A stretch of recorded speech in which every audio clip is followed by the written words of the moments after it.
Cédric Mas, bonjour. Bonjour. Et merci d'avoir accepté notre invitation cet après-midi sur Radio J. Vous êtes historien militaire et vous présidez l'Institut Action Résilience. Le ministère russe de la Défense a tempéré ces dernières heures les affirmations du groupe paramilitaire Wagner qui assurait ce matin contrôler la ville de Soledar à l'est de l'Ukraine. Où en sont, Cédric Mas, précisément les combats ? Alors les combats sont particulièrement durs et la situation est passée de très difficile pour les Ukrainiens à critique dans le secteur de Soledar. Donc cette déclaration que vous venez de citer prend sa place en réalité non pas par rapport à la situation sur le terrain, mais la rivalité entre le groupe mercenaire Wagner de Prigojine et l'armée russe, puisque Prigojine peu avant a déclaré avoir pris Soledar en insistant bien sur le fait que c'était seulement ces mercenaires qui sont souvent d'ailleurs d'anciens prisonniers amnistiés et sortis des prisons de Russie. Ces mercenaires étaient les seuls à pouvoir revendiquer cette victoire, alors même que nous savons que sur le terrain, les avancées les plus récentes, ce sont des groupes mixtes, mercenaires et troupes parachutistes russes qui ont été engagés également sur le terrain. Donc la situation est très fluide, critique. Tout peut basculer dans un sens ou dans un autre. Donc c'était une attaque en direction du ministère de la Défense, du ministre de la Défense, Sergueï Shoïgou. Exactement, sachant que ce ministre de la Défense a lui-même créé sa compagnie de mercenaires. Donc ça montre en réalité le délitement progressif du régime de Poutine qui multiplie les milices.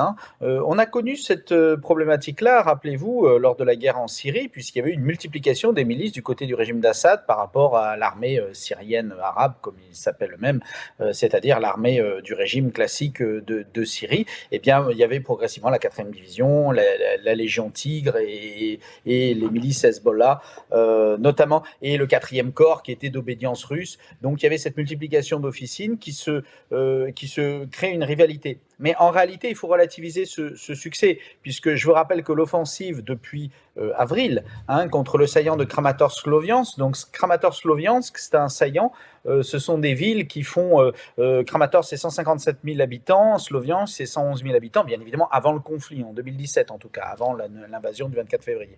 Là ensuite on est passé à une offensive sur Bakhmout.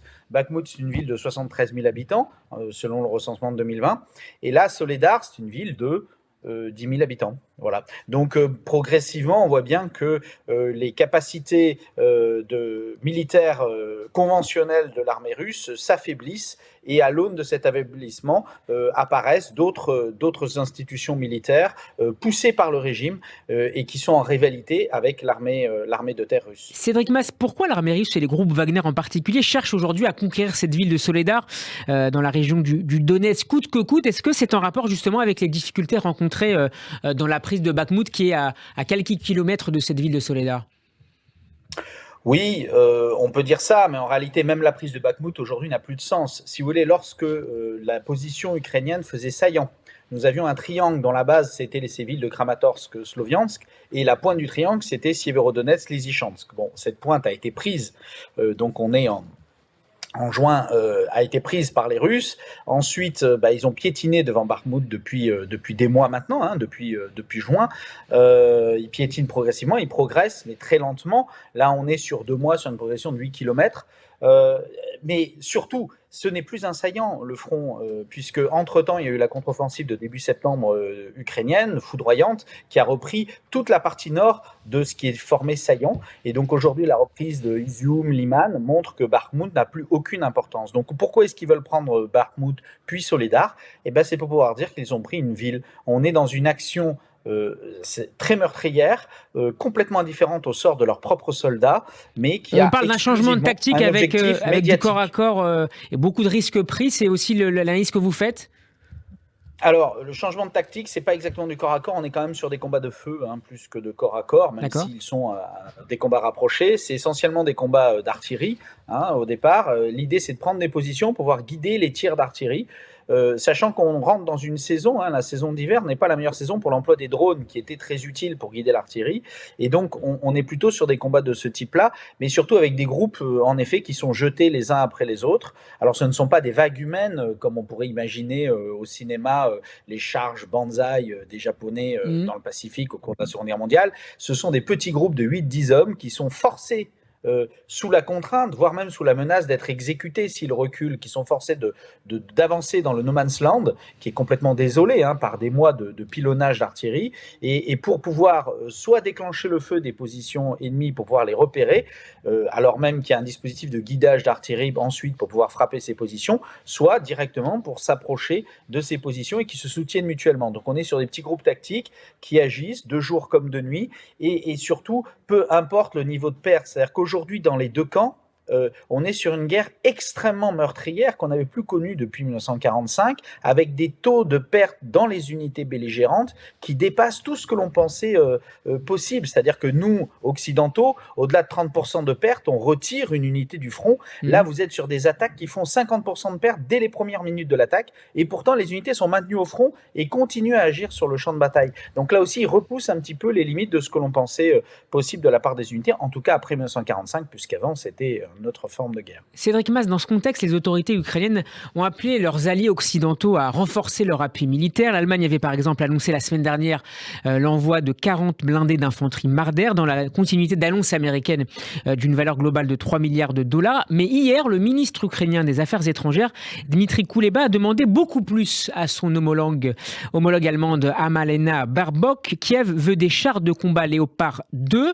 Sinon, dit-il, il y aura des morts parmi les civils. Quelle est la différence entre les deux équipements et pourquoi Berlin refuse d'aller plus loin dans cette aide militaire à Kiev ? Alors, les Allemands ont toujours fait partie des nations européennes et occidentales les plus frileuses dans leur soutien à la résistance ukrainienne depuis l'invasion du 24 février. La France aussi était un petit peu taxée de la même frilosité, mais aujourd'hui, le président Macron a complètement renversé sa position, en tout cas dans les faits, puisque dans les paroles, depuis le début, il soutenait évidemment la résistance ukrainienne et les buts de guerre ukrainiens qui sont très clairs. Avec l'annonce la semaine dernière d'envoi prochain de chars légers. Voilà, de chars. Alors, ce sont des blindés de reconnaissance lourds, mais ce ne sont pas des chars. Voilà. Bien évidemment, les unités de reconnaissance sont toujours légèrement équipées par rapport à des tanks de bataille, des chars de bataille. Si vous voulez, en fait, aujourd'hui, on est confronté à une problématique très simple, c'est-à-dire que est-ce qu'on aide l'Ukraine militairement juste pour se maintenir la tête au-dessus de l'eau, ou alors est-ce qu'on l'aide pour gagner ? Voilà. Et est-ce qu'on a les moyens de l'aider pour la victoire ? Alors les moyens, nous les avons. La question, c'est jusqu'à quel niveau on accepte de se dessaisir de moyens en considérant que notre défense, elle se joue sur ce front-là. Ou alors on considère qu'on doit aussi se défendre par ailleurs et donc conserver des stocks. C'est le vrai sujet. Le sujet, c'est où est-ce qu'on place la limite de cette aide militaire par rapport à nos propres moyens. Et donc, en réalité, ça pose la question de notre positionnement par rapport à la Russie aujourd'hui. Merci beaucoup, Cédric Mas, d'avoir été avec nous dans le Grand Journal. Je rappelle que vous êtes historien militaire et président de l'Institut Action Résilience. On peut retrouver cette interview sur radioj.fr. Bon après-midi à vous et à très bientôt. Merci.